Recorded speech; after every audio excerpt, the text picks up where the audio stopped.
Hello बच्चों, आज हम पढ़ेंगे जो स्फेरिकल शेल्स होते हैं, जैसे कंसेंट्रिक शेल्स हैं। कंसेंट्रिक शेल्स का उसमें चार्ज डिस्ट्रीब्यूशन कैसे होती है और कंसेंट्रिक शेल्स के रिलेटेड पोटेंशियल के क्वेश्चन कैसे आते हैं। ये नीट का सबसे इम्पोर्टेंट क्वेश्चन होता है एक, आज हम उसी के ऊपर डिस्कस करेंगे।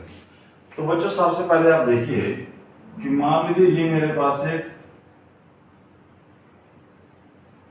एक शेल है और मुझे दिया जाता है कि इसका रेडियस सपोज कीजिए r है और ये सेंटर O है इसका। मान लीजिए इसके ऊपर जो चार्ज डिस्ट्रीब्यूशन है उसने दिया है कि इसके ऊपर जो चार्ज डिस्ट्रीब्यूट है वो Q है। तो सबसे पहले आप याद रखिए कि अगर मुझे बोला जाए इसके सरफेस के ऊपर कितना पोटेंशियल होगा, मतलब इस कंसेंट्रिक शेल का अगर ये कंडीशन दिया जाए, उसका रेडियस दिया जाए, उसके ऊपर चार्ज दिया जाए, तो मुझे ये पूछा जाए कि इसके सरफेस के ऊपर कितना पोटेंशियल होगा, तो आपने सीधा लिखना है कि इसके सरफेस के ऊपर जो पोटेंशियल होगा वो आपका आ जाएगा V = Q अपॉन 4πε0r। मतलब इसके सरफेस के ऊपर जो पोटेंशियल होगा वो कितना होगा, चार्ज जो दिया होगा और जो रेडियस होगा, वो आपने सीधा फार्मूला जैसे हमने प्रूव किया था आपने इसमें याद रखना है ऐसे। अब देखो यहाँ पर एक और मजेदार चीज कि अगर आपको पूछता है कि सरफेस के ऊपर अगर ये है तो इसके सेंटर में कितना होगा, पूछते यहाँ पर कितना पोटेंशियल होगा, यहाँ पर कितना पोटेंशियल होगा, यहाँ कितना होगा, यहाँ कितना होगा, यहाँ कितना होगा। तो ये आपको एक ट्रिक समझना है, याद रखना है कि सरफेस से लेकर सेंटर तक अगर कुछ भी पूछे तो आपने बताना है कि यही पोटेंशियल, आंसर यही रहेगा। सरफेस के ऊपर पोटेंशियल यही है, मैं आपको बोलूं सेंटर में कितना पोटेंशियल, इतना ही लिखना है। अगर आपको बोले कि यहाँ से रेडियस, मान लीजिए आपको पूछता है कि ये रेडियस r/2 है, तो भाई यहाँ पर कितना पोटेंशियल होगा, तो आपने बोला यही आंसर है। अगर आपको बोला जाए r/3 पर कितना पोटेंशियल होगा, आपने बोला यही आंसर है। तो ये चीज आपने याद रखनी है कि जितना सरफेस के ऊपर पोटेंशियल होगा उतना ही आपका सेंटर तक पोटेंशियल होगा। जी आप चीज याद रखिए, बहुत इंपॉर्टेंट चीज है। आप देखिए यहाँ पर सेकंड कंडीशन, फिर आपको पूछता है कि मान लीजिए ये वही सरफेस है जिसके ऊपर चार्ज Q है और सेंटर आपका O है। अब आपको मान लो सरफेस से हटकर यहाँ पर कोई पॉइंट P ले लेता है और बोलता है कि ये जो पॉइंट है, ये पॉइंट यहाँ से R डिस्टेंस के ऊपर है। अब याद रखो ये जो पॉइंट है जिस सेंटर से कितनी दूरी पर है, R पर। तो अब अगर आपको पोटेंशियल बोले यहाँ पर कितना है, तो अब आपको ये सीधा फॉर्मूला लगाना है V = Q अपॉन 4πε0r। अब यहां से सेंटर से लेकर यहां तक डिस्टेंस और चार्ज यही रहेगा। जी आपको याद आ रहा है कि अगर सरफेस से आगे चलोगे फिर जो भी डिस्टेंस होगा वो पुट करना। मान लीजिए आपको पूछता है ये कोई पॉइंट Q है, इसका डिस्टेंस यहां से R2 है, तो आपको यहां से V जो पोटेंशियल आएगा वो Q अपॉन 4πε0r2 है। लेकिन अगर आप सरफेस तक पहुंचते हो तो सरफेस से नीचे चलोगे फिर आपकी वैल्यू सेम रहेगी, लेकिन सरफेस से आगे चलोगे तो फिर डिस्टेंस की जो है वो डिपेंड करना स्टार्ट हो जाएगी। अगर आप इसके आगे आगे चलोगे तो पोटेंशियल घटना स्टार्ट हो जाएगा, अगर आप इसके पास पास आओगे और आपका घटेगा तो पोटेंशियल बढ़ना स्टार्ट हो जाएगा। पहले तो आप ये चीज समझ लीजिए कि अगर आपके पास कोई शेल है उसके सरफेस पर जितना पोटेंशियल होता है उतना ही अंदर में होता है। और एक और बच्चे यहाँ पर गलती करते हैं, वो क्या करते हैं कि मानो उनको बोला जाए कि ये आपके पास चार्ज है और आपको बोलता है कि find potential at distance r/2। ये O से लेकर पूछेगा r/2 तक बताओ जी कितना पोटेंशियल है। तो बच्चों ये आपको ये कंफ्यूजन होती है, बच्चों को बड़ी बार होती है, लेकिन आपको मैंने ये कंसेप्ट समझा दिया कि चाहे r/2 आपने देखना है कि शेल के अंदर अगर आ गया कोई भी पॉइंट उसका पोटेंशियल यही रहेगा। उधर ये नहीं करना कि आपने रेडियस जगह r/2 पुट करना है, ऐसा नहीं गलती करना है। अगर आपका शेल के अंदर अंदर है तो फिर पोटेंशियल हर जगह सेम, रेडियस आपको वही लेना है। लेकिन अगर आप शेल से बाहर आ जाते हो तो फिर आपको किसी पॉइंट में निकाला जाता है, फिर आपको वो सेंटर से जो डिस्टेंस होगा वो लेना है। अब इसको जोड़कर कई बार वो क्या करता है कि आपको 2-3 शेल्स जोड़ देगा, तो कंसेप्ट यही रहेगा और इसको थोड़ा समझने की कोशिश करते हैं। अब मान लीजिए आपको पूछता है कि ये एक आपका शेल है जिसका रेडियस आपका मान लीजिए r है और इसके ऊपर चार्ज मान लीजिए q है, और आपको बोलता है कि ये दूसरा शेल है इसके सराउंडिंग में, उसका रेडियस मान लीजिए आपको बोलता है 2r है। तो इसका नाम a ले लेते हैं शेल का, इसका नाम b ले लेते हैं और इसके ऊपर चार्ज रहता है 2q सपोज कीजिए। तो अब आपको यहां से क्वेश्चन पूछता है कि फाइंड पोटेंशियल ए पर कितना होगा, जैसे इस शेल के ऊपर कितना होगा और इस शेल पर कितना होगा। ये आपको करना है 2 क्वेश्चन, और कंसेप्ट वही लगाना आपने जो अभी आपने पढ़ा। चलो बच्चों हम क्या करते हैं कि पहले बी का ही निकाल लेते हैं, ये इस सरफेस पर पोटेंशियल निकालते हैं, ठीक है। तो मैंने आपको क्या फार्मूला था कि मान लो ये पूरी शेल है और इस शेल का रेडियस कितना है 2r, इसलिए पहले इसके सरफेस पर जो पोटेंशियल आएगा, इसके सरफेस पर जो पोटेंशियल आएगा वो क्या निकलेगा, वो निकलेगा q, इसके पे चार्ज कितना सारे 2q upon 4 pi epsilon not, इसका डिस्टेंस रेडियस कितना है 2r। क्योंकि आपको मैंने बोला कि शेल के ऊपर जो पोटेंशियल आएगा उसके लिए आपको चार्ज लेना है शेल के ऊपर और उसका सेंटर से लेकर डिस्टेंस कितना है। अब इसके ऊपर तो आ गया बी पॉइंट के ऊपर, बी की वजह से तो ये पोटेंशियल आया। अब देखो इस पॉइंट, ये पॉइंट जो है बी पॉइंट, ये इस अंदर वाले शेल के लिए, ये देखो इस शेल के लिए ये वाला पॉइंट आउटसाइड है, तो इस शेल के लिए ये पॉइंट जो है आउटसाइड है, तो फिर आउटसाइड वाला फार्मूला लगाओ इस शेल के लिए, तो वो आ जाएगा कितना आएगा फार्मूला, वो आ जाएगा इस शेल का चार्ज कितना है q upon 4 pi epsilon not, और ये वाला पॉइंट जो है ये इस शेल से बाहर है, इसलिए आपने यहां से लेकर यहां तक डिस्टेंस लेना है इस शेल के लिए, तो यहां से यहां डिस्टेंस कितना है 2, तो ये निकलेगा आंसर। कंसेप्ट आपको वही जोड़ना है पीछे वाला। अब मान लीजिए मैं पूछता हूँ पोटेंशियल एट ए पर कितना है। अब देखो ए पॉइंट को पहले ढूंढो, ए पॉइंट जो है पहले इसका अपना निकालो, इसके सरफेस का पोटेंशियल, ए पॉइंट का अपना पोटेंशियल कितना है q upon 4 pi epsilon not. अब ठीक, अब दूसरा देखो कि ये ए पॉइंट जो है इसके सरफेस पर तो निकल गया, लेकिन ये पॉइंट इस शेल के अंदर है। इस शेल के अंदर जितने भी पॉइंट होंगे उन सभी पर पोटेंशियल उतना ही होगा जितना इसके सरफेस पर होगा। अब ए पॉइंट जो बी के लिए अंदर है, तो अंदर में बी की वजह से जो पोटेंशियल होगा वो वही रहेगा जो बी के सरफेस पर होगा, इसलिए बी के सरफेस का जो पोटेंशियल है वो कितना है 2q upon 4 pi epsilon not into 2r। ये है आपको कंसेप्ट कि आपको ये वाला जो पीछे वाला कंसेप्ट समझाया आपको, वो आपको यहाँ पर यूज करना है कि अगर आपने शेल के ऊपर पोटेंशियल लेना है तो शेल के सरफेस में लेना है, अगर वो अंदर पॉइंट है तो अंदर में वही रहेगा जो शेल के सरफेस का होगा, बाहर लेना है तो आपको फिर डिस्टेंस लेना पड़ेगा। अब थोड़ा सा एक और प्रॉब्लम कर लेते हैं। मान लीजिए ये आपके पास एक शेल है, ये दूसरा शेल है, सपोज कीजिए यहाँ पर रेडियस r1 है, ये रेडियस r2 है, यहाँ मान लीजिए चार्ज q1 है, यहाँ चार्ज q2 है। अब आपको बोला जाता है कि ये a पॉइंट है, ये b पॉइंट है, तो सबसे पहले आप क्या कीजिए a का कंसेप्ट देखिए, मैं इसके सरफेस पर निकालते हैं पोटेंशियल। इसके सरफेस पर कैसे पोटेंशियल निकालोगे, पहले आप इसी शेल को लो, सिर्फ ए वाली शेल लो, ए का सरफेस का पोटेंशियल निकालो पहले, वो पहला कंसेप्ट लगाओ, वो आएगा q1 upon 4 pi epsilon not r1, ठीक है।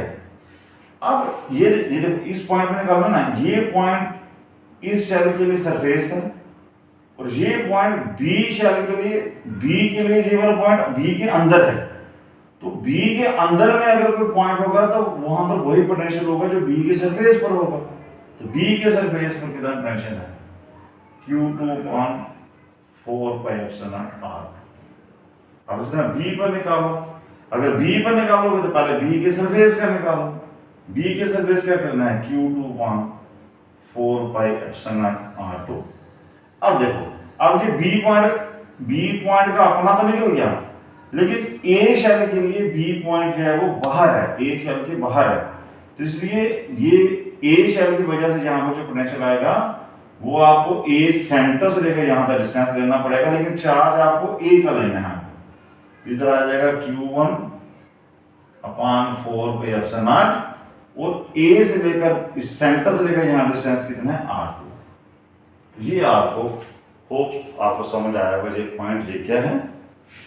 अब देखो यहां पर मान लो आपको यहां पर इसके साथ कुछ टॉपिक जोड़ता है, वो कहता है कि हम क्या करते हैं कि इस बी शेल को अर्थ कर देते हैं।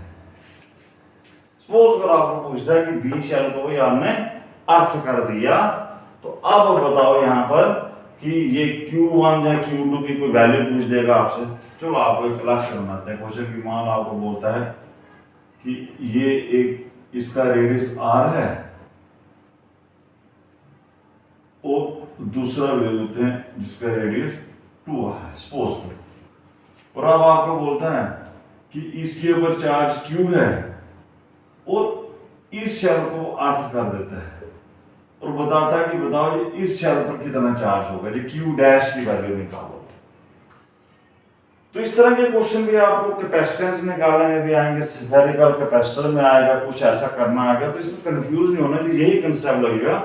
सिर्फ आपने एक बार याद रखना है कि जब हम किसी को अर्थ करेंगे, मान लीजिए मैंने इसको अर्थ कर दिया, जब भी किसी को अर्थ करता हूं तो इसका मतलब क्या होता है, समझ लो कि उस चीज का पोटेंशियल जीरो हो जाता है। मान लो इस शेल को अर्थ किया तो आपने बी शेल का पोटेंशियल जीरो कर देना। अगर ए वाले को अर्थ करता है तो ए वाले को पोटेंशियल जीरो कर देते हैं।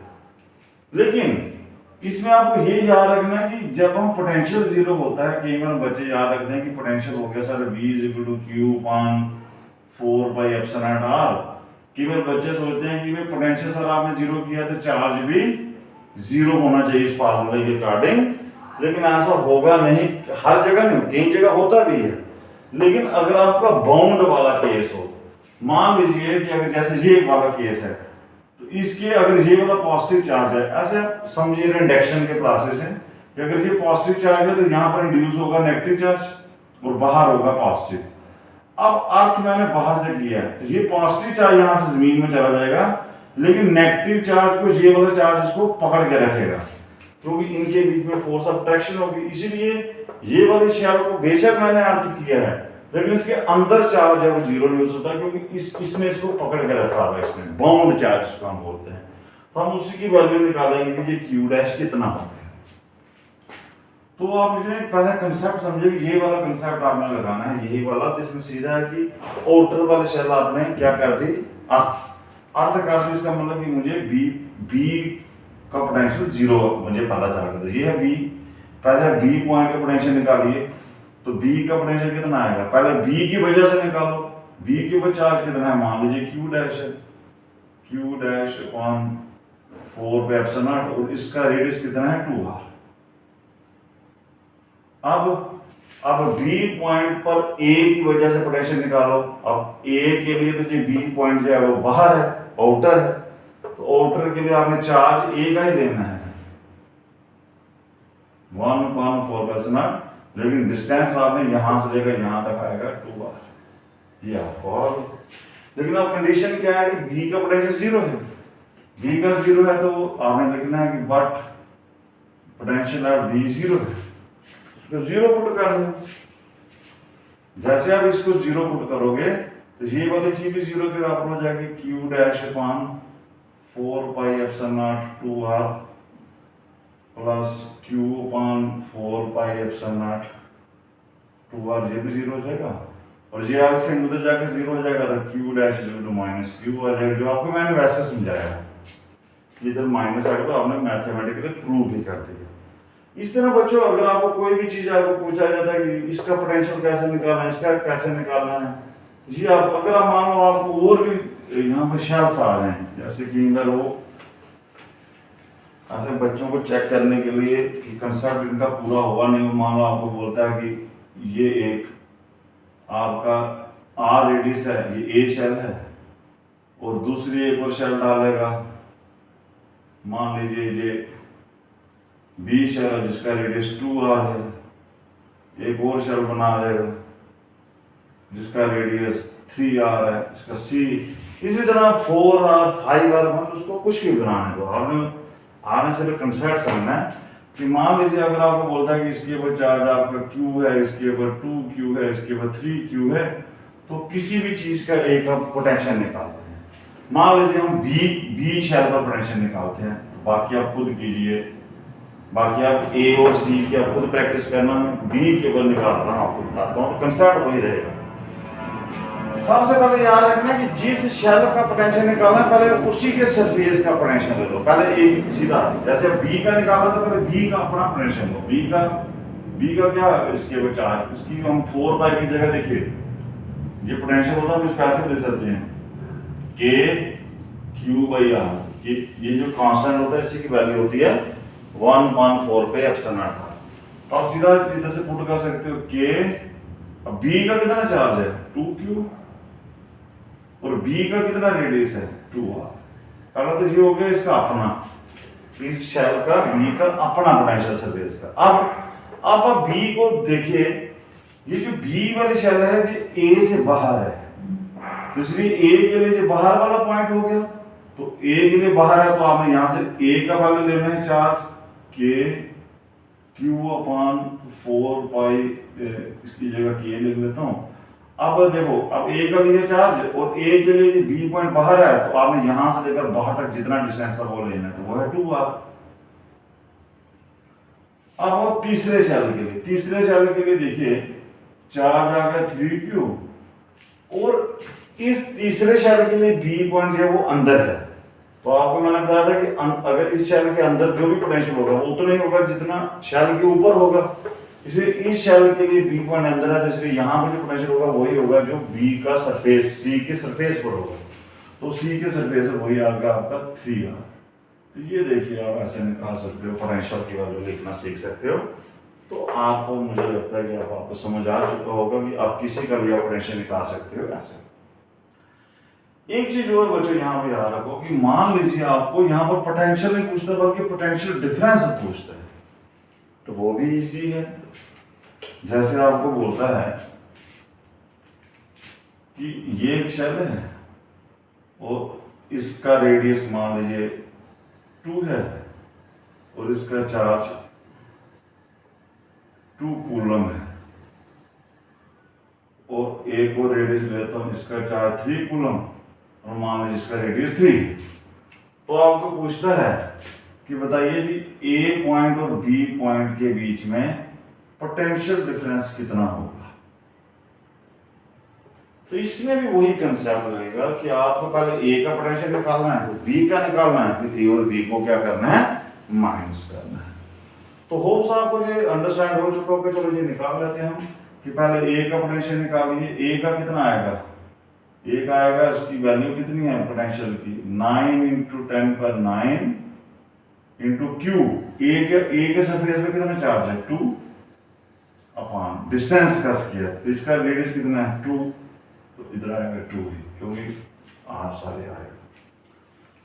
अब ये पॉइंट जो है वो इस b के अंदर है, तो इसलिए इसका आंसर आएगा 9 × 10⁹ इंटू b पर चार्ज कितना है 3 और इसका डिस्टेंस कितना है यहाँ पर 3, ये कट जाएंगे डिस्टेंस और ये आ जाएगा 18 × 10⁹ वोल्ट।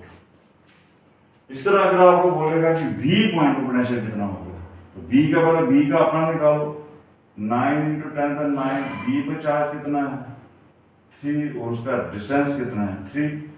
अब a की वजह से यहाँ पर b पर निकालो, वो आएगा 9 × 10⁹, a पर चार्ज कितना है 2 और अब यहाँ पर डिस्टेंस कितना आएगा 3।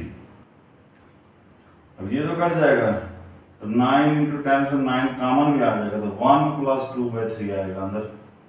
9 इंटू 10 से 9, 3 और 5/3, तो ये 3 3 का 9, 15 इंटू 10 से 9 वोल्ट। अब देखो आपने अंदर वाला देखो, आपने क्या देखा कि अंदर का पोटेंशियल वो ज्यादा है बाहर से, तो पोटेंशियल डिफरेंस निकालना है VA minus VB is equal to 18 में से 15 गए 3 इंटू 10⁹ वोल्ट। ये है आपका तरीका कि अगर आपको पोटेंशियल डिफरेंस किसी का पूछा हो, लेकिन सब इजी है, लेकिन पहले आपको पोटेंशियल निकालना आना चाहिए। तो बच्चों अब इसमें 2-3 किस्म के क्वेश्चन आते हैं। एक तो मैंने 2 वैरायटीज आपको मैंने बता दी कि पोटेंशियल कैसे निकालना है या पोटेंशियल डिफरेंस कैसे निकालना है। एक चीज आप और समझो कि कहीं पर वो पूछता है कि चार्ज पूछता रहता है कि चार्ज कैसे शेल्स के ऊपर निकालना है। तो देखिए उसमें क्या करना है कि मान लीजिए आपको पूछता है कि ये एक शेल है, आपको बोलता है इसके अंदर चार्ज Q है, सपोज कीजिए, और आपको बोलता है कि इस शेल, ये जो शेल है इसके आउटर में चार्ज 0 है, मतलब इसके बाहर चार्ज 0 है, अंदर चार्ज Q है, तो बताइए इसके अंदर कितना चार्ज आएगा। तो आपको क्या करना है, कुछ भी नहीं करना है। अगर आपको ऐसा डिस्ट्रीब्यूशन पूछता है तो आपने इसको ऐसे याद रखना है कि सबसे पहले अगर अंदर Q है तो ये यार वो ये इंडक्शन करेगा, तो ये जितना चार्ज है तो उतना पॉजिटिव में जाएगा माइनस में, और जितना यहाँ होगा उतना उसका नेगेटिव यहाँ आएगा, ठीक है।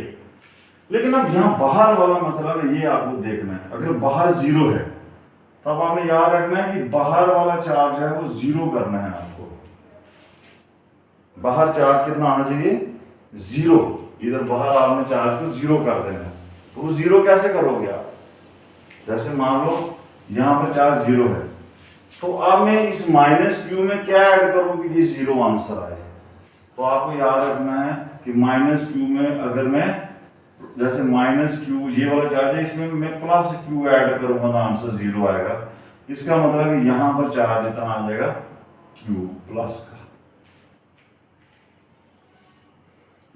ये आपको समझ आया। अगर अंदर चार्ज Q है तो इसके सामने माइनस Q हो जाएगा, नेगेटिव हो जाएगा, और बाहर वाला अगर चार्ज कौन सा आएगा ये देखना है। अगर बाहर में जैसे 0 था तो अब आपको इस माइनस को इस माइनस में क्या ऐड करो कि बाहर 0 बने, तो वो आपको देखना है। चलो एक और एग्जांपल से समझते हैं कि मान लीजिए आपको बोला जाता है कि यहाँ चार्ज प्लस Q है और बाहर चार्ज सपोज करो 2Q है।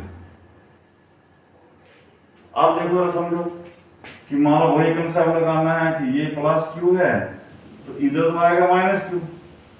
अब इधर बाहर कितना आना चाहिए, 2Q। तो कहने का मतलब है कि अब मैं माइनस Q में क्या ऐड करूं कि ये 2Q आए। तो नेचुरली सी बात है कि माइनस Q में अगर मैं 3Q ऐड करूंगा तभी तो 2Q आएगा। इसका मतलब यहाँ पर जो बाहर चार्ज आएगा वो कितना आएगा, 3Q।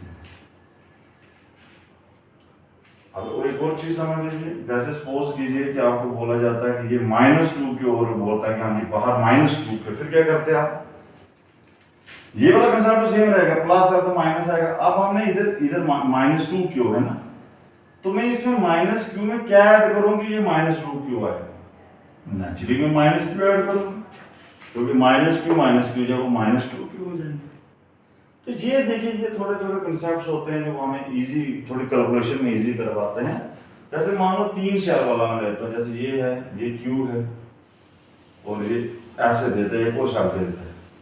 तो आपको बोलता है कि यहाँ पर चार्ज 5Q है, यहाँ पर 2Q है।